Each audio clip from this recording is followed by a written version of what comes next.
Hi అండి. అందరు ఎలా ఉన్నారు? బాగున్నారా? నేను కూడా బాగున్నానండి.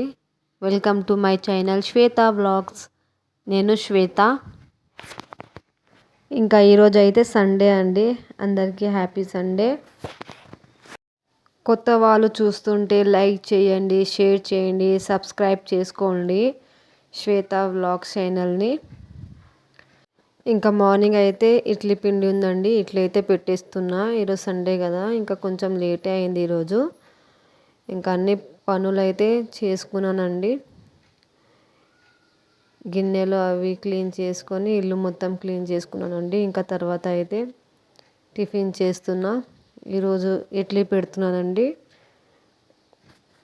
ఇంకా ఈరోజు అయితే హడావుడి ఏం లేదండి. ఇంకా సండే కదా, మెల్లగానే చేసుకుంటున్నా.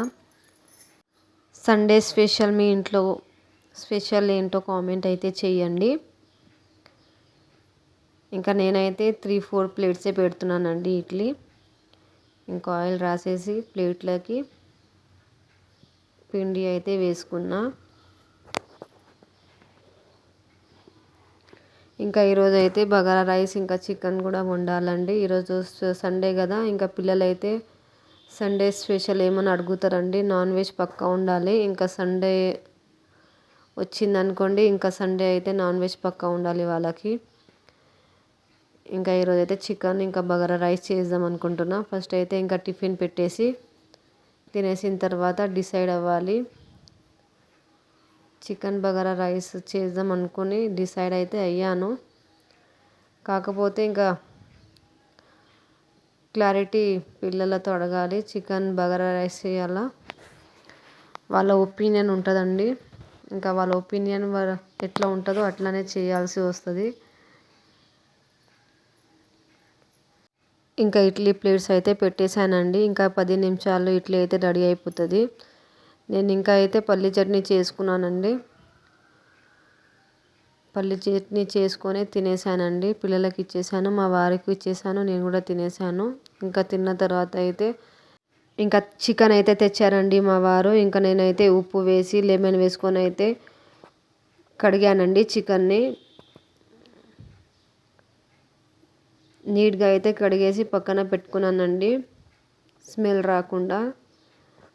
లెమన్ ఇంకా సాల్ట్ అయితే పక్కా వేస్తానండి. మనం చికెన్, మటన్, ఫిష్ దాంట్లో అయితే నేను పక్కా వేసుకుంటాను. అది వేసుకుంటేనే మనకు నీసు వాసన రాకుండా ఉంటుంది కదా.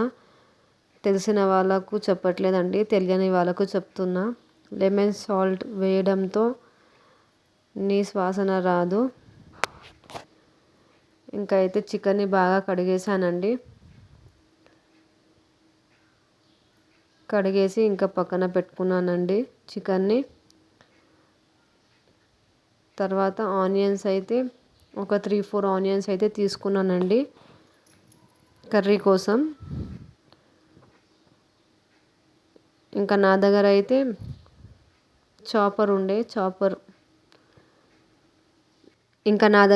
చాపర్ ఉండే అండి. ఇంకా నేనైతే ఆనియన్స్ చిన్న చిన్నగా స్లైసెస్ చేసేసి వేసేసాను. ఇంకా చాప్ చేసేసానండి. కిచెన్లో అయితే బాగా పనికి వస్తుందండి. చాప్ అనేది మంచిగా అవుతుంది. నేను ఎప్పుడు ఆనియన్స్ ఇంకా టమాటో ఏదన్నా చిన్న చిన్నగా పీసెస్ కావాలన్నప్పుడు నేను యూజ్ చేస్తానండి. చూసారా ఎంత మంచిగా అయిందో. ఆనియన్స్ చాప్ చేసుకున్నానండి ఆనియన్స్. ఇంకా తర్వాత పక్కన పెట్టేసి స్టవ్ వెలిగించాను. ఇంకా గిన్నె పెట్టుకొని అయితే 2 టేబుల్ స్పూన్ ఆయిల్ వేసి ఆనియన్ వేసుకున్నానండి. బగారా రైస్ చేస్తున్నాను కాబట్టి ఇంకా కర్రీలో అయితే మసాలా ఏం వేయట్లేదండి, బగారా రైస్లో వేస్తాను కాబట్టి. ఇంకా ఆనియన్స్ అయితే ఫ్రై అయ్యాయి.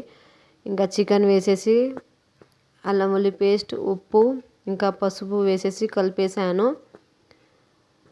దాంతోపాటు పుదీనా వేసేసి ఒక 5 నిమిషాలు అయితే మగ్గనిచ్చానండి. ఇంకా మగ్గే లోపల నేనైతే బగారా రైస్ చేస్తున్నానండి.